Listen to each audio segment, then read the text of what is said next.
Kumusta pinagpipitagan nating aspiring licensed drivers? Naks! Excited na ba kayo para sa susunod na module ng ating theoretical driving course? Sa sesyong ito, ako ang inyong makakasama sa mga talakayan. Handang-handa na po kami, Ate Enforcer. Bueno, umpisahan natin ang discussion tungkol sa pavement markings o ang mga palatandaan sa kalsada. Pero bago yan, matanong ko muna kayo, minsan ba ay nakapagbiyahe na kayo sa sementadong kalsada na walang kapinta-pinta o kaya hindi maayos ang mga pinta nito? Ako po, Ate Enforcer. Siguro makatatlong beses nang naka-experience ng ganyan. While my parents also told me na noong mga 19 kopong-kopong, madami daw mga kalsada na ganyan po. Walang pinta. Kahit pasahero lang ako sa harap ng sasakyan, nakakailang ho. Pero sa isang bahagi ng highway, nakita ko naman na may mga nagpipinta. Kaya parang bagong ayos na kalsada ata yon. Hindi pa tapos kaya ginagawa pa lang yung pavement markings. Kung wala kasing markings, parang may kulang. Hindi ka kampante na nasa tamang bahagi ka ng kalsada kahit nakita naman na nasa tamang distansya kami sa gilid ng kalsada. Oo nga, Juan. Ang pavement markings o mga palatandaan sa kalsada ay gabay sa mga motorista ng tamang kinalalagyan o pwesto ng sasakyan habang sa biyahe. Kaya't ating alamin ang mga kahulugan ng bawat kulay, guhit at pwesto ng mga markings sa kalsada. Tara! Okay po, let's go! Meron tayong tinatawag na edge line. Ito ay makakapal na guhit sa laylayan ng mga kalsada, kaya edge. Pinagbubukod nito ang kalsada sa sidewalk o ang tinatawag na road shoulder o curb. Sa pedestrians, naka-reserve ang sidewalk, habang ang curb o shoulder naman ay para sa mga sasakyan sa kailangang mag-emergency stop. Okay po. Edge line. Next, ang center line. Ayon sa pangalan niya mismo, ay ang dire-diretsyong guhit sa gitna ng kalsada na nagbubukod ng direksyon ng trapiko. Kung lagpas ang isang sasakyan sa center line, nagka-counterflow na siya niyan at mapanganib pati sa makakasalubong na mga sasakyan. Meron namang broken white line o ang putol-putol na puting guhit sa gitna pa ng kalsada. Sineseparate nito ang lane kung saan pwedeng lumusot o mag-overtake ang isang sasakyan hanggat sa sigurado siyang ligtas gawin ito. Sigurado ako na alam nyo na ang pedestrian lane, di ba? Dapat alam nyo yan. Pero eto ang dapat nating tandaan. Sa gilid ng pedestrian lane ay may solid white line umpisa sa edge line hanggang sa center line. Ito ay tinatawag na stop line na required ang mga sasakyan na mag-full stop lalo na kung may patawid na mga pedestrian. Malinaw ba so far ang talakayan, mga driver?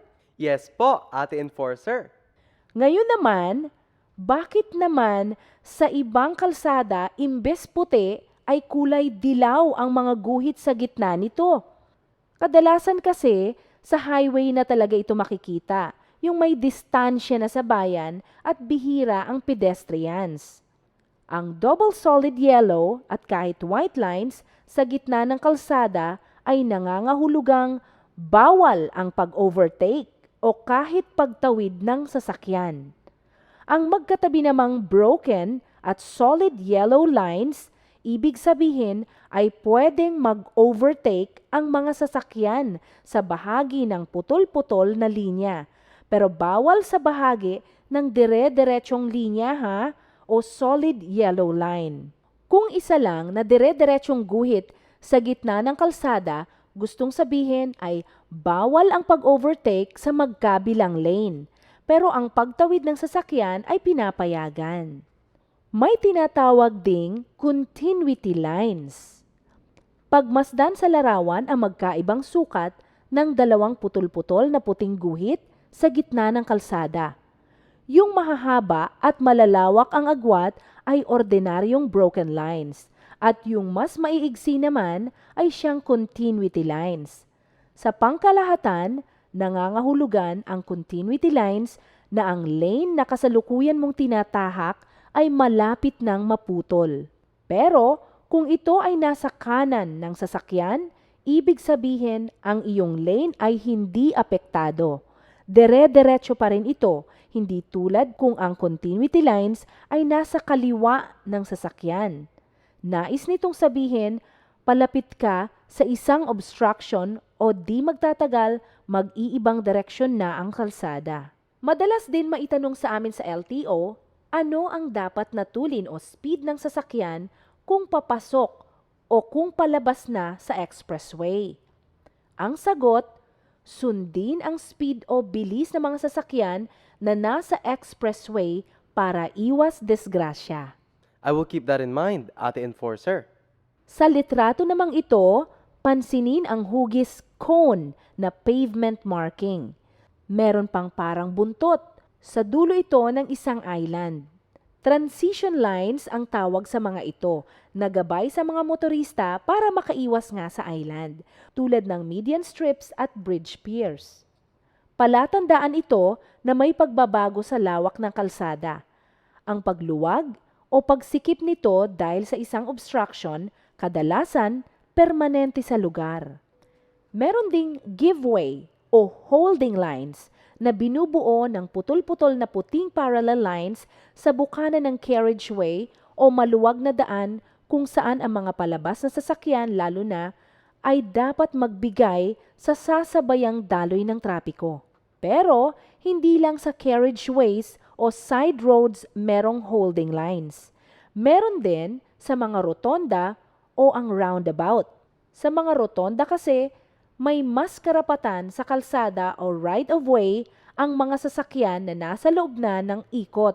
Uulitin ko ha, ang mas may right-of-way ay ang mga nasa loob ng ikot kesa yung mga papasok pa lang.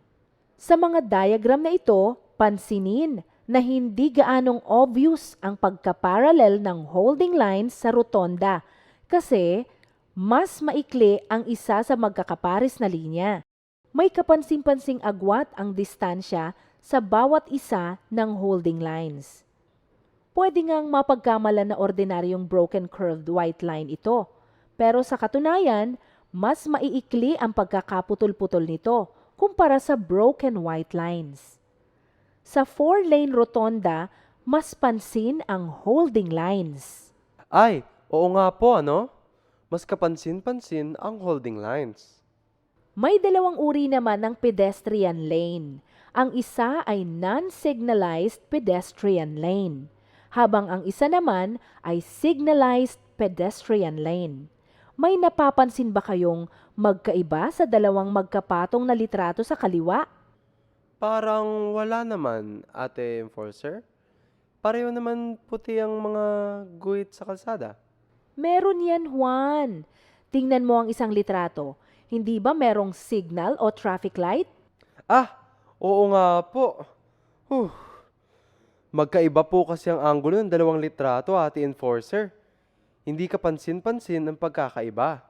Juan ah. Sa bagay. But the presence of signal or traffic lights sa pedestrian lane 1 ay indikasyon na signalized ang tawiran na ito. Pinapaigting ng traffic light ang karapatan ng mga pedestrian sa pagtawid kalsada. Kung walang traffic light sa may tawiran, ito ay non-signalized pedestrian lane. Pero hindi po ba, Ate Enforcer, kahit saang may tawiran, may mas karapatan ang mga pedestrian na tumawid kaysa pag-usad ng mga kalsada? Juan, may punto ka dyan. Pero kahit sa ibang bansa, may mga pedestrian lane talaga na may nakapwestong traffic light. Kaya dapat, conscious ka dito always. Let's continue. Meron din palang tinatawag na turning line na gabay sa mga pagliko ng mga motorista sa mga intersection. Ang loading and unloading bay lane line ay dire-diretsong puting guhit sa may gilid ng kalsada na palatandaan sa mga lugar na walang parking restriction, kung saan Pwede magpababa o magpasakay ng mga pasahero ang mga PUV. Sa mga parking area naman, merong mga kulay dilaw na guhit na tanda kung paano ang tamang pagpwesto ng mga sasakyang nakagarahe. Dito ating iwasan ang pagpwesto sa mga lugar na inilaan para sa mga PWD kung wala naman tayong kapansanan o kahit ang ating mga pasahero. Naku ma'am, hinding-hindi ko talaga aagawan ng pwesto ang mga motoristang may PWD sa sasakyan. Pero paano kaya kung iyong pwesto na talagang yun ang bakante sa parking space? Hanggat maaari, wag nating gamitin.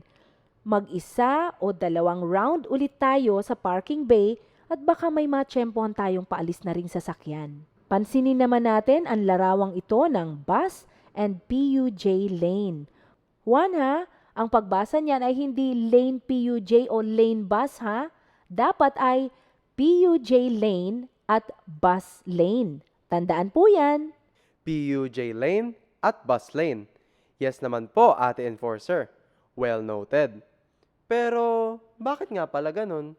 Isinulat ang pavement markings na yan sa ganyang paraan kasi assumed natin na umuusad ang sasakyan. Siyempre, unang makikita ng driver ang mga titik na PUJ at salitang bus habang palapit ito. Hindi naman hahanapin talaga muna ng driver ang pinakadulong salita bago niya basahin ang mga nakasulat na nasa tapat niya mismo, di ba?